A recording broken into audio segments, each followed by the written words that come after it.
Hi, I'm Norm Abram. Welcome to the New Yankee Workshop. In this program, we're going to complete our greenhouse. We have a door to build, a window to build, but first we're going to complete the roof. That's next, right here on the New Yankee Workshop. Before I can install the remaining trusses that hold the sidewalls, form the roof, and hold the glazing, I'm making a notch right at the peak to receive the ridge cap, because I want it to be flush with the top of the rafter and to hold down the glazing. Now let's build that ridge cap. With one side of the ridge cap clamped in my side vise to hold it, I'll be able to set the other side on top. Now the whole idea of a ridge cap is to cover the roofing materials where they meet at the peak. And in order to have each side of the ridge cap equal, it's necessary to rip one piece so that it's narrower than the other by the thickness of the board. Now I'm going to secure these pieces together with some screws. But before we use any power tools, let's take a moment to talk about shop safety. Be sure to read, understand, and follow all the safety rules that come with your power tools. Knowing how to use your power tools properly will greatly reduce the risk of personal injury. And remember this, there is no more important safety rule than to wear these safety glasses.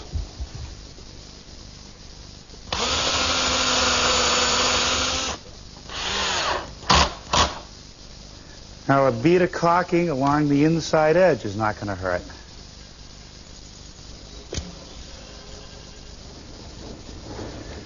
Sequence is very important at this point of the assembly.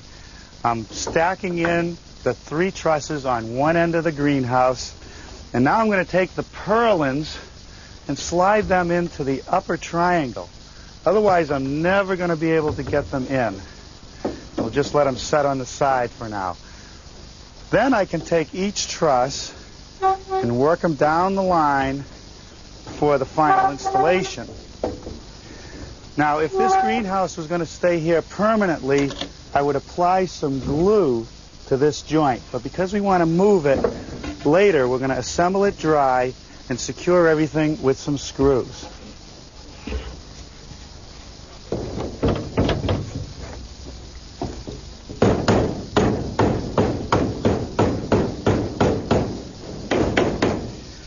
Okay, that takes care of number 1. Let's slide in the second one.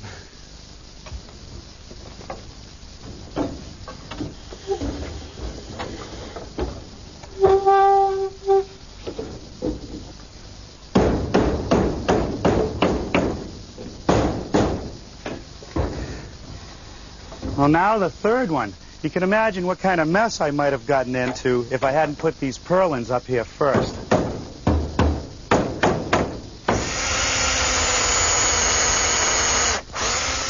A screw through a pre-drilled hole in the top of each truss secures it to the top plate.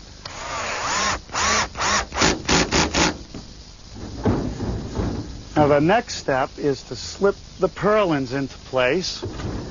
Notches slide in over the rafters and secure those with some screws.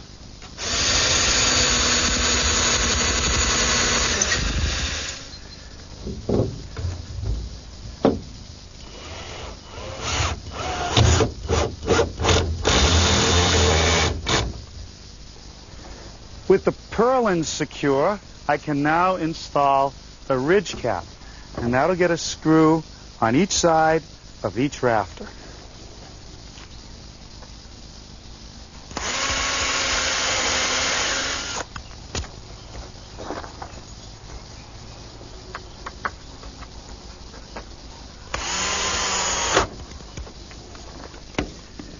Even on a cool day, this greenhouse is going to get pretty hot inside.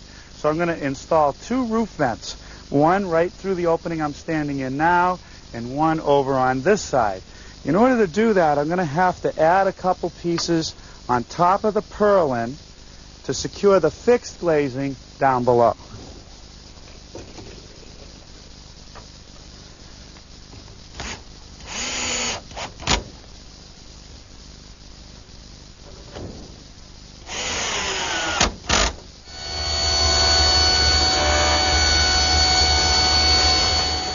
I've just taken a piece of 1x stock and ripped it at a 45-degree angle. and this will be a stop to secure the glazing at the eave line. The next step is to make a rabbet at the square edge to receive the glazing.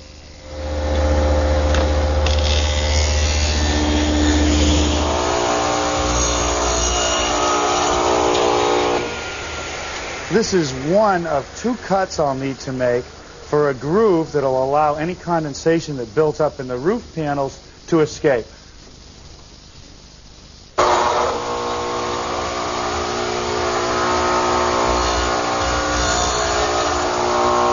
With a guide block temporarily secured to my fence, which is cut at a 45-degree angle, I'm able to hold the strip in the right position to complete the weep hole. The last operation on this piece is to make a notch at each rafter tail location.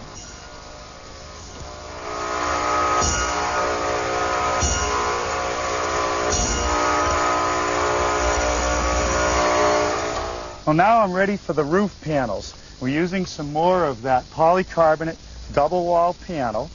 The manufacturer supplies a foil tape to cover the ends at the top so nothing can get inside the voids. We'll just slide it in the grooves that I made in the rafters, making sure that the blue film faces the outside because that's where the UV protector is. Now at the bottom of each piece we have a different situation. I install a fabric tape supplied by the manufacturer, keeps the dirt out, yet it lets the moisture escape so that it can fall through those weep holes we made in the edge strip.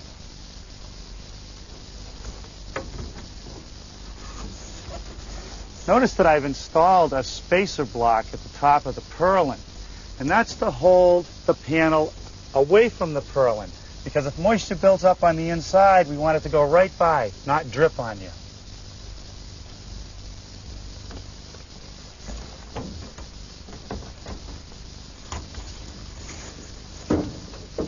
Okay, that's the last panel on this side. Now for the eave strip. It will take a little fussing to get it into the exact position, but once it's there, I'll secure it with a few screws.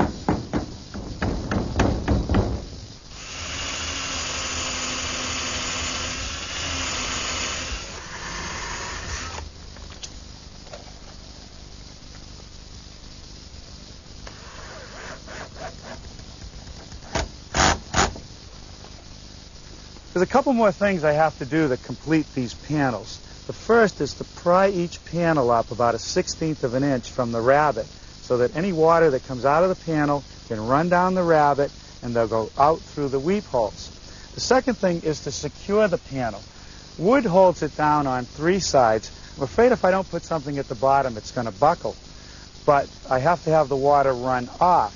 So I've selected the thinnest material I could find, this thin aluminum, and I'm going to secure these strips with a few screws.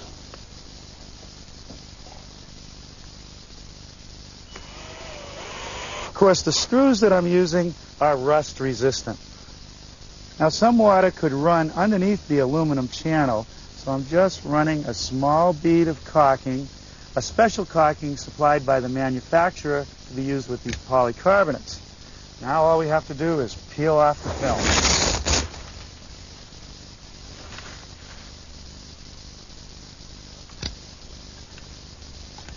Well, that takes care of everything on the outside of the roof. There's one more thing to do on the inside. They have to install a block under the ridge to keep the glazing from sagging. The top edge of the blocks that I'm using at the ridge have been beveled at 45 degrees on each side. We just slip between the trusses against the glazing and are secured in place with a couple screws.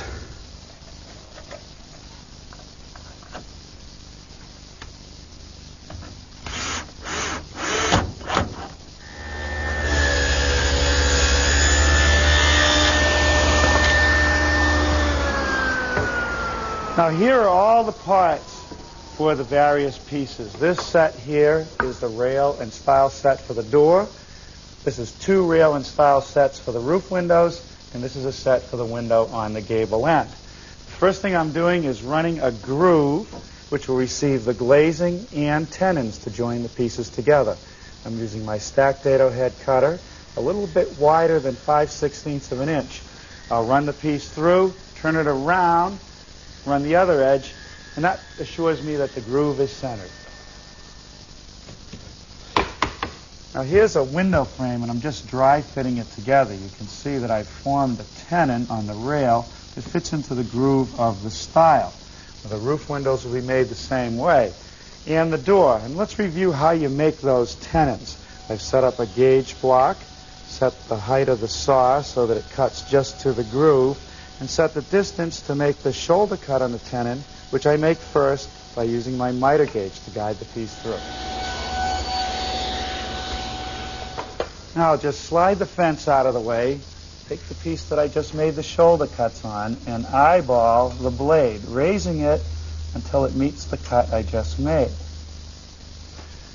Now to make the cheek cuts on the tenon, I'm going to use my tenoning jig, which rides in the miter slot, and it has a clamp to hold the piece safely as I run it through. Here's one of the frames for the roof vents, dry fitted together. And the glazing is going to sit in the side pieces and in the top. But down here at the bottom, I don't want to have the water hang up. I want it to roll off. So I'm going to have to remove the outer portion of the rail. This is the center rail for the door. Condensation could form here. These weep holes should help. The glazing is next, and to cut this polycarbonate, I've installed my fine-tooth laminate cutting saw. Just as I did with the panels on the greenhouse, I want to seal the top edge of each panel with this foil tape. Now, I found that if I use a small piece of dowel to press it into place, it eliminates any wrinkles which make it difficult to slide into the slot. And at the bottom of every panel, the fabric tape that breathes. And now for some more of our high-tech glue. I apply the glue to one surface. I've pre-moistened the other surface, and I just slip them together. This is a moisture-cured product, so it takes moisture from the air or the moisture I've added to the joint to cure. And you'll be surprised it will foam up out of the joints. But you can grind it off easily after it cures. With the rails glued to one side of the door, I can slip in my glazing panels. Depending on the humidity and the temperature, the open time for this glue is between 30 minutes and 4 hours. And after I put it together, I should keep it clamped for about 24 hours.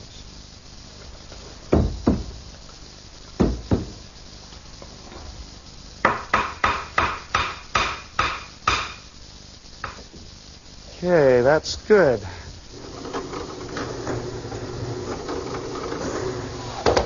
Just as we did with the roof panels, I'm securing the piece with some rust-resistant screws.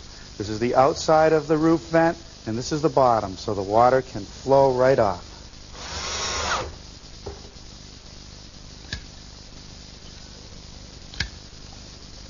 My roof vents are going to pivot on some butt hinges.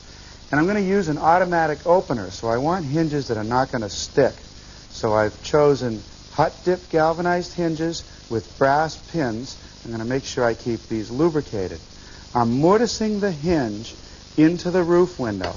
And the mortise is a little bit deeper than I need because I'm going to surface mount the hinge to the ridge, and I want to have as small a gap as possible between the window and the rafters so that the building is watertight.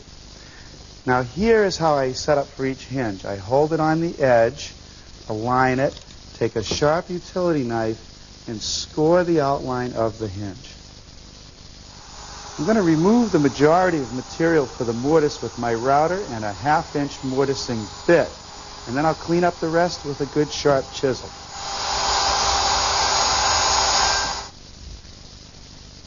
This redwood is so soft. Cuts easily with a good sharp chisel. More rust-resistant screws to secure the hinge to the unit.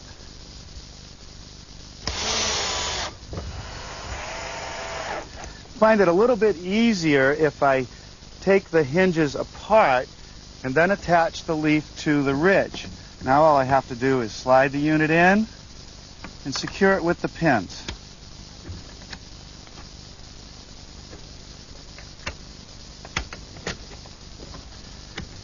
Okay, let's put the other one in.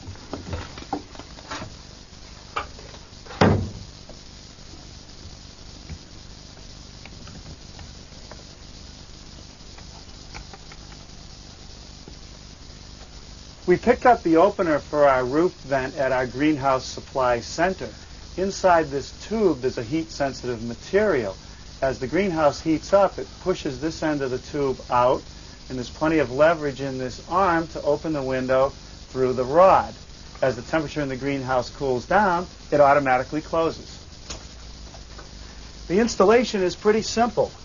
I've attached the clip to the window. The mechanism will be attached to the purlin with a couple screws, and then we'll hook it all together with the rod.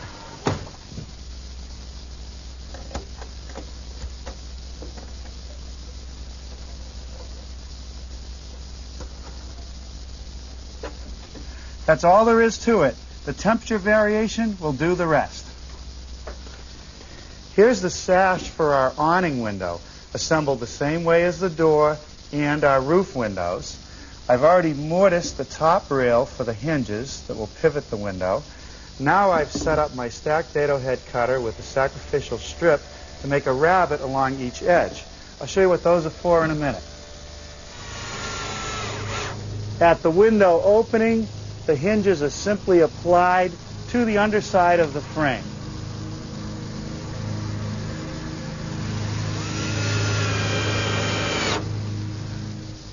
These thin strips are going to slide into the slots that are in the studs, and they will act as stops against which the rabbet will rest.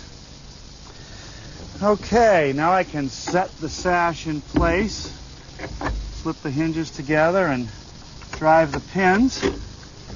Give it a try. Okay, that works good.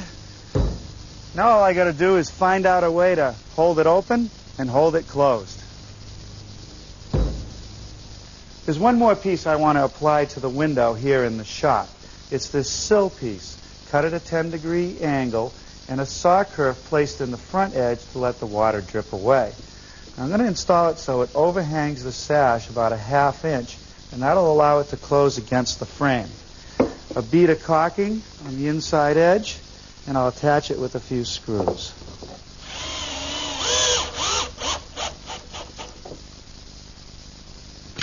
One more piece out here at the greenhouse, a piece that's going to act like a drip cap to shed the water away from the window.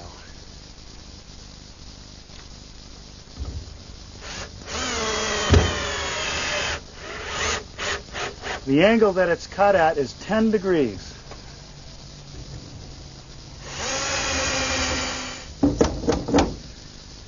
All right, well that should keep most of the elements out. Now we're ready to hang the door. And I suppose most woodworkers would mortise for the hinges just like I did on the window and the roof vents, but I happen to have a door mortising jig. Now the jig will accept all different size doors and hinges. I've set it up today for a 3-inch hinge and a 6/6 door. The first thing to do is to slide the jig up to the top of the door and set the gap I want between the door and the frame, in this case an 1/8 of an inch. Then by tapping down on these pins, I can secure the jig to the door.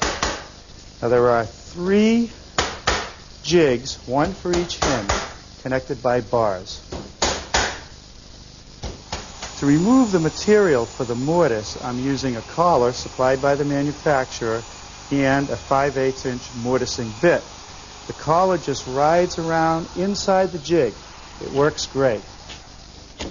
Now I just pop the jig off, and the last thing that I have to do to the mortises is square up the corners, because the router leaves a rounded corner. Using this square chisel makes fast work out of squaring up each corner.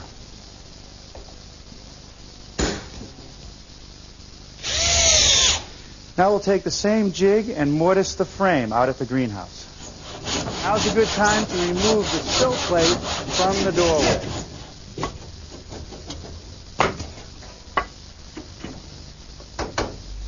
Well, there's the jig set up on the door, and you can clearly see the advantage. Without moving anything, I know that all my mortises are going to line up. Now I just route them out the same way.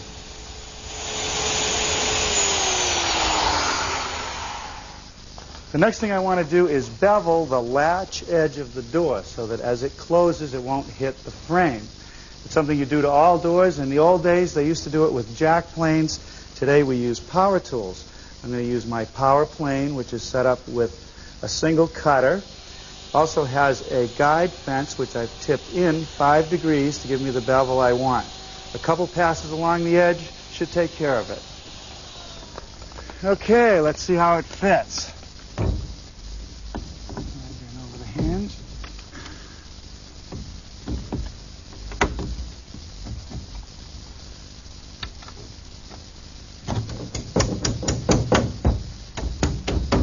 That jig never makes a mistake. Now let's see if it clears okay. That's good. Now it's time to build some benches. For the top of our bench, I'm going to use some 1x4 cedar. I've cut the pieces so that they'll overhang the front by about 3/4 of an inch. And there'll be plenty of gap between the boards.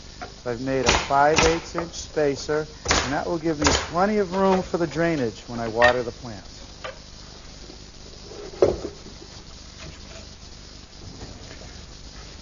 To install the benches, I've set up a few temporary support sticks. Now I just got to slide the bench into position, then I'll crawl underneath and attach it to the studs with some screws.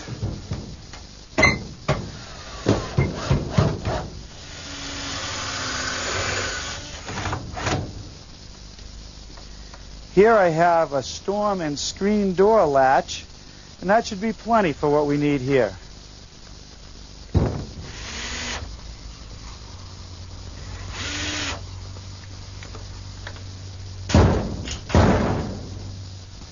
These 1-inch wide strips of cedar will act as stops for the door. I'm going to let them hang in the opening a 1/2 inch, and I'll secure them with some 4-penny finish nails.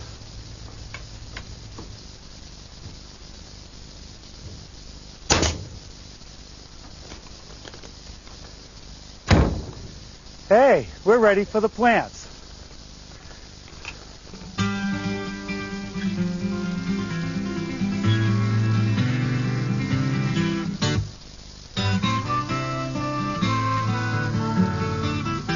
Norm's Nantucket bound again tomorrow, recreating a lovely settle at 1:30. Next this afternoon, Reclaim the Wooden Stuff with Tommy and Will.